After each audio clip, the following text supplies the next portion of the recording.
لبيك اللهم لبيك لبيك لا شريك لك. Bismillahirrahmanirrahim. Assalamualaikum warahmatullahi wabarakatuh. Waalaikumsalam warahmatullahi wabarakatuh. Kembali lagi dengan saya Sofyan Hadi. Dan kita kembali ke channel MBS. Mulia bersama, salah satu travel yang akan menguasai dunia. Ya, alhamdulillah kita kedatangan tamu yang sangat luar biasa. Sahabat saya, senior saya, panutan kita bersama. Ini walaupun jarang jumpa tapi sering kita lihat di media-media sosial. Apa kabar? Alhamdulillah. Sehat. Alhamdulillah. Ini kayaknya udah hampir 2-3 bulan kita nggak ketemu, Bang. Ya, kita nunggu panggilan MBS. Iya. Alhamdulillah kita kemarin udah selesai pemberangkatan ketiga kemarin. Karena MBS ini mudah dikesan masyarakat. Iya. Karena namanya mirip MBZ. Ada Udah cerita. cocok, orang itu mengira MBS ini dikiranya di MBZ.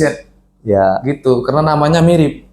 Makanya banyak orang tertarik sebenarnya. Tinggal Iya. Kemarin nunggu itu panggilan ada aja. cerita lucu, Bang. Cerita lucunya begini, kita kan selesai tawaf nih. Biasa kan ada jemaah-jemaah yang tercecer apa, ada yang pisah apa. Ketika kita kumpul, MBS. Orang pada lihat, ini MBS raja yang datang atau apa? Iya, namanya sudah sangat familiar dan menjual. Tinggal nunggu waktu aja agar travel ini betul-betul mendunia sesuai Ya. dengan misi pemiliknya. Iya. Tapi sebelum panjang lebar, saya akan perkenalkan dulu narasumber kita hari ini, yaitu Ustadz Ahmad Fauzan. Ini kalau saya sebut jabatannya, gue sebut, aduh banyak sekali nih, Bang. Jabatannya ada di sekarang Ketua MDS Rijalul Ansor DKI Jakarta, kemudian MUI, kemudian aktif di beberapa majelis-majelis. Wah, banyak sekali dah. Tapi yang sekian banyak profil abang tuh yang paling enjoy mana ini? Yang paling enjoy kita berada di jalanan aja. Jalanannya. Karena saya dari awal masuk Jakarta sudah mendeklarasikan sebagai santri kota. Santri kota. Karena menjadi santri itu lebih elegan, lebih nyaman, tidak ada gangguan. Iya. Kalau buru-buru cepat jadi kiai, selain cepat tua, Iya. tidak boleh salah. Namanya santri, kalau salah nakal-nakal dikit boleh. Boleh. Iya, kan? Santri salah boleh. Iya, boleh. Tapi kalau ki nggak boleh. Nggak boleh salah. Gitu. Makanya saya akan menjadi santri selamanya. Iya. Kebetulan momennya hari santri sekarang. Betul. Selamat Hari Santri. Sekarang luar biasa, santri-santri udah inovasinya luar biasa, Bang.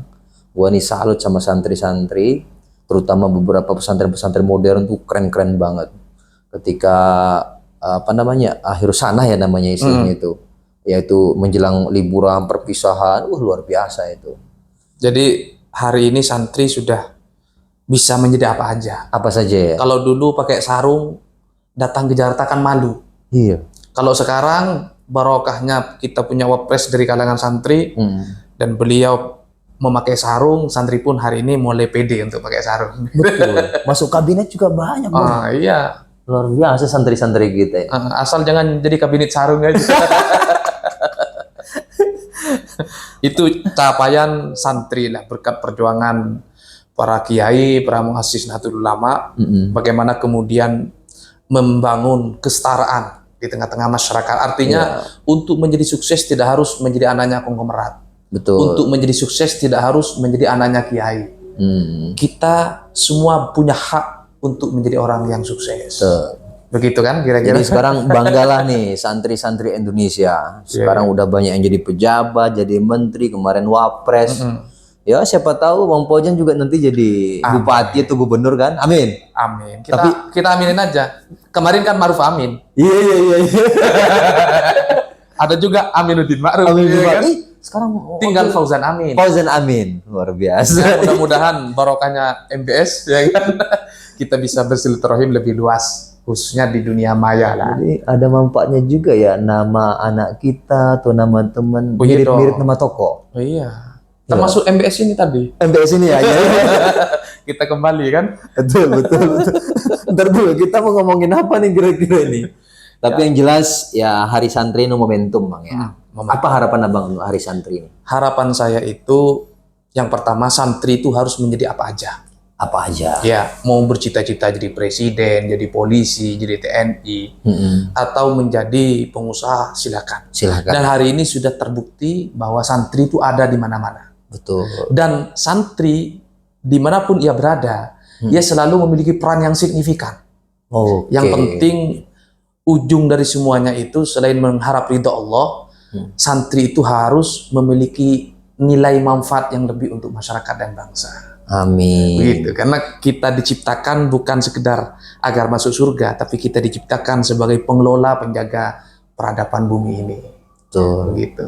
Jadi termasuk ikhtiar sahabat-sahabat kita di MBS ini, bagaimana kemudian membangun jejaring, ya, jejaring dakwah, ya kan, kemudian bisnis sekaligus, kemudian jaringan-jaringan komunitas-komunitas masyarakat itu juga penting dibangun. Akhirnya kita berkesimpulan bahwa kemana aja kita ketemu namanya santri. Saya juga heran di sini ternyata MBS ini juga didirikan oleh seorang santri. Jadi betul, para santri dimanapun yang mungkin pingin reunian, pingin reunian, pingin haji umroh, MBS aja, MBS aja, gitu. Iya kan?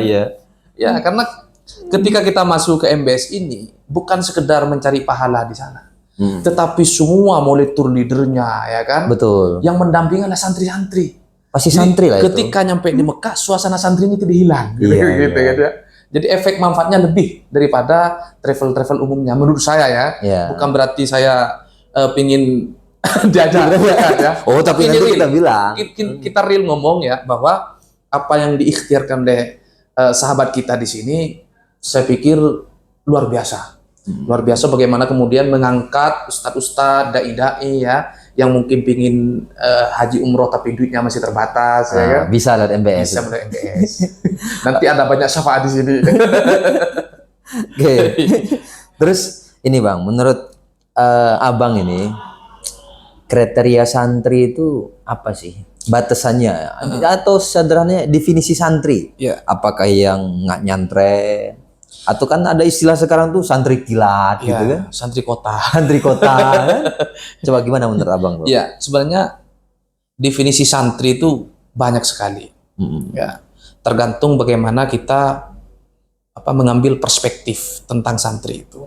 Kalau secara umum santri difahami adalah ketika ada seseorang yang belajar di pondok pesantren, dia makan tidur di pesantren. Santri itu. Santri. Tapi kalau misalnya di pesantren hanya sekolah, kemudian ya pulang makan tidurnya di rumah, itu namanya santri kalong. Santri kalong. Ya. Ada juga santri kota. Ya, kayak gimana tuh santri kota? Santri kota itu adalah mereka mungkin pernah belajar di pesantren. Ya, walaupun 6 hari. Atau ya pesantren kilat lah kira-kira. Pesantren kilat ya. Tetapi dia menanamkan nilai-nilai pesantren. Ya, seperti mengamalkan amalia-amalia Ahlus Sunnah wal Jamaah, ala-ala pesantren, kemudian pakaiannya juga ala-ala santri, ya itu juga bisa dikatakan santri. Artinya kita tidak boleh terjebak dengan dikotomi antara pesantren dan non pesantren. Siapapun yang menanamkan nilai-nilai pesantren, dia seorang santri. Iya. Kan begitu. Sehingga peringatan Hari Santri Nasional itu menurut saya bukan hanya kalangan alumni pesantren saja, tapi siapapun yang memiliki spirit dan nilai-nilai pesantren, dia berhak. Ini yang menarik ini Bang. Jadi dia memahami nilai-nilai kepesantrenan, sifat-sifat santri itu bisa kategori santri. Bisa juga. Jadi semalam saya menyampaikan ceramah itu. Jadi mendefinisikan santri itu jangan terlalu sempit. Ya. Betul. Saya sepakat tuh Bang. Apalagi hanya dibatasi dengan data misalnya jumlah pesantren berapa ribu di Indonesia, jangan. Kita semua ini umat Islam khususnya, bahkan non muslim sekalipun, tapi menanamkan nilai-nilai toleransi, tasamu, ta'adul, berbaik. Ya bisa jadi dia disebut sebagai santri juga. Kan begitu. Santri itu kan lebih pada substantif. Ya. Bukan gelar, bukan pakaian, bukan penampilan. Tetapi nilai yang ditanamkan oleh kiai-kiai kita kepada penduduk Nusantara. Begitu. Makanya jangan heran kalau kemudian misalnya Pak Jokowi mendeklarasikan Hari Santri Nasional, ya kan? Karena beliau sendiri merasa sebagai santri, buktinya dia nggak malu pakai sarung. Iya. Iya, termasuk satu-satunya presiden yang, mohon maaf ya, frekuensi pakai sarung itu ya Ya, Jokowi. betul. Ini bukan memuja-muji ya. Tapi kalau Pak Jokowi Sudah nggak ada kepentingan, sudah selesai. udah selesai. Tapi fakta di lapangan Tapi begitu. fakta lapangan Ya. begitu. Mudah-mudahan Hari kepemimpinan- santri kan? mudah-mudahan kepemimpinan yang baru ini lebih santri dari sebelumnya. Amin. Ya, walaupun penampilannya tetap milenial mungkin ya, Ya. tetapi prinsip dan Prinsip. akidahnya akidah santri. Tapi kalau yang itu yang tiba-tiba misalnya baru pulang umroh terus pakai udang-udang jubah terus bidang santri kan tuh. Ya, itu kan latihan. Masih Latihan. Masih Makanya latihan. istilah mereka hijrah. Karena mungkin sebelumnya pergi kemana. Kalau kita kan nggak perlu hijrah, karena Nggak. kita nggak kemana-kemana. Enggak kemana? Kita nggak pernah keluar kok. Kenapa kita suruh masuk lagi? Wong kita tetap di dalam kok. Kira-kira begitu. Kita menjadi santri saklawase. Salah wasit. Kita menjadi santri selamanya. Apapun kondisinya, ya kan? Status apapun kita, mau jadi menteri, mau jadi presiden, kita tetap menjadi santri. Tetap menjadi santri ya. Ya, karena santri adalah penjaga moral bangsa. Itu sudah terbukti. Jadi poin pentingnya tadi itu, santri itu adalah yang mampu mengimplementasikan nilai-nilai Nilai-nilai kesantrian, pesantren. pesantren dan lain-lain. Karena memang luar biasa juga negara kita ini. Kalau kita melihat negara-negara lain, Bang, kayaknya nggak ada pondok pesantren. Iya, hanya di Indonesia. Betul. Dan ini akar menjaga keutuhan negara kesatuan Republik Indonesia. Jadi pesantren ini memang diciptakan oleh kiai-kiai kita untuk mempersiapkan sistem baru. Sebelum nation state ini kan sistem kerajaan, monarki kan. Monarki. Tetapi kiai-kiai Nusantara kemudian membentuk Jam'iyah Nahdlatul Ulama untuk menyatukan Nusantara. Jadi NU itu didirikan salah satu di antaranya adalah mempersiapkan sistem baru, tatanan baru dunia.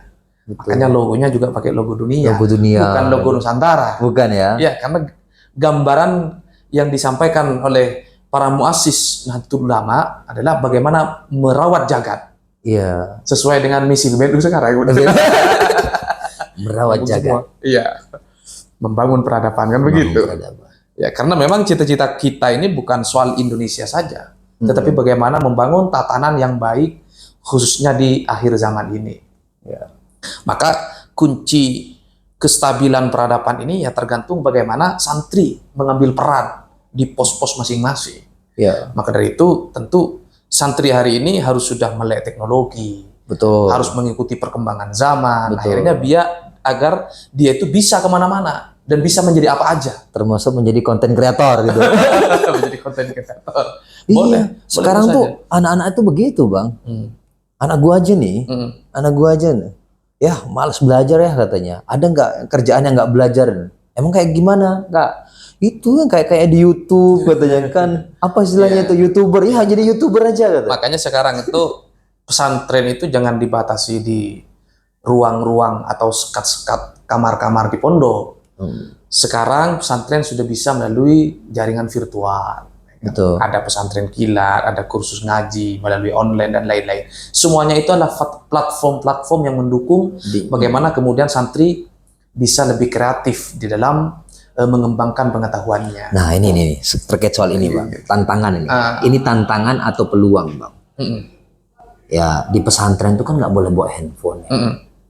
Sedangkan hari ini digitalisasi itu udah hampir menyentuh seluruh lini kehidupan. Pendidikan, jual beli, kan? Bisnis, semua lah. Rata-rata platformnya digital. Nah, santri ini hari ini banyak yang pondok pesantren masih mengharamkan handphone. Iya, betul. Gimana menurut Abang Itu tuh? kan sama dengan hukum handphone bagi santri ini kan seperti hukum Homer, Pak. Iya. Gimana kan? tuh? Maksudnya gimana? Ini tuh cara sama ustadznya udah Iya. homer-homer aja nih. Iya, kenapa? Manfaatnya itu ada. Fihi ma ismun, ya kan? Wa manafi'ul linnas. Ada nilai manfaatnya, tetapi ada nilai mudaratnya. Mudaratnya. Tetapi wa ismuhu ma akbaru min nafihi ma, kan begitu kan? Mudaratnya itu lebih besar daripada manfaatnya. Nah, kita ambil manfaatnya, kita buang mudaratnya. Dalam konteks media sosial hari ini misalnya, di pesantren-pesantren walaupun santri tidak boleh membawa HP, ya kan? Tapi mereka jaringan-jaringan media lainnya masih bisa diakses. Masih bisa ya, Ya. ada lab komputer. Iya, ada komputer. Dia punya laboratorium, ya Oh kan? iya, betul. Punya pelatihan-pelatihan digital juga. Dan santri-santri memang dipersiapkan.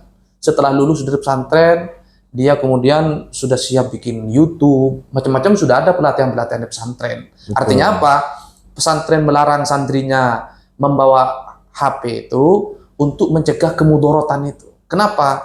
Karena dunia santri kan masih labil. Masih labil ya, masih namanya Ya. ABG kan. Betul. Nanti setelah lulus di pesantren, masuk kuliah, sudah bebas. Kan begitu. Artinya, kita boleh bebas, ngapain aja, tetapi tidak boleh melupakan nilai yang dititipkan, diwariskan oleh para ulama kita.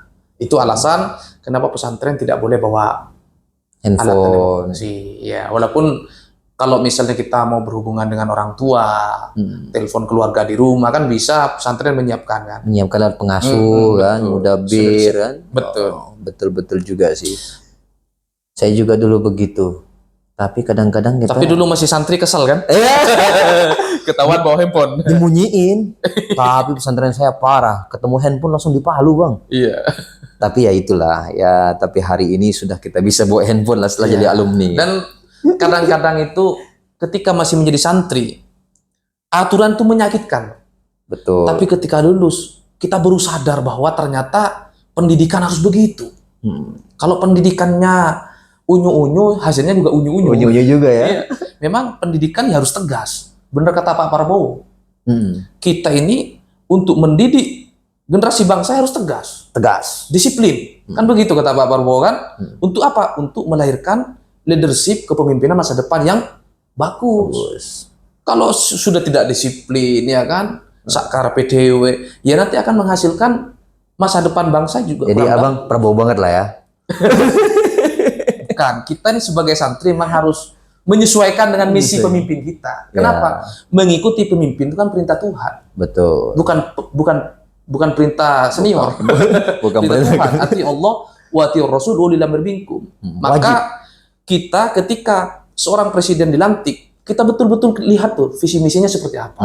Ternyata visi misi pemimpin kita ya semua nilainya ada dalam Al-Quran, hadis. Ada sesuai dengan nilai-nilai yang ada di pesantren. Misalnya bagaimana kita menjaga ketahanan sebuah bangsa, menjaga kestabilan, ya.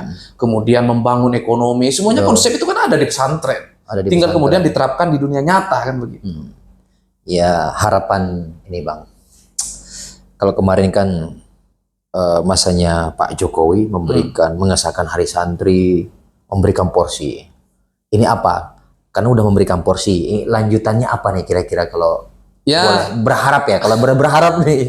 Saya berharap pemimpin yang baru ini melanjutkan sesuatu sesuai dengan kaidah pesantren al-muhafadzatu ala qadimis sholih wal akhdhu min jadi aslah, kan begitu kan. Yang baik-baik kita teruskan, yang kurang baik kita evaluasi. Kira-kira bukan di bumi habiskan. Bukan dimaskan. Bukan asal beda. Iya. Jangan nggak boleh asal beda. Iya, itu kan orang yang nggak punya visi misi. Kita ini melanjutkan kepemimpinan masa lalu, karena apapun keputusan masa lalu itu pasti sudah melalui pemikiran dan musyawarah. Betul. Itu yang diajarkan oleh Ahlus Sunnah wal Jamaah. Para guru-guru kita. Iya, makanya Pak Prabowo kemarin waktu pelantikan kan, terima kasih Gus Dur, terima kasih Mega, terima kasih SBY, kan begitu. Artinya apa? Pak Prabowo itu sebenarnya sudah mengimplementasikan kaidah al-muhafadzatu itu. Oke. Ya mudah-mudahan aja ada peningkatan yang luar biasa. Sehingga di pesantren lahirlah tokoh-tokoh baru yang mampu memberikan inovasi-inovasi baru dan pemikiran-pemikiran yang bagus untuk negeri ini. Sekarang TNI, Polri sudah membuka lowongan khusus santri, Itu. ya kan? Artinya memang negara sudah memfasilitasi seluas-luasnya keinginan para santri mau jadi apa silahkan.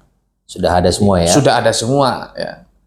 Tinggal bagaimana kita memanfaatkan informasi melalui media digital ya, kemudian mencari informasi-informasi melalui senior-seniornya dan lain-lain.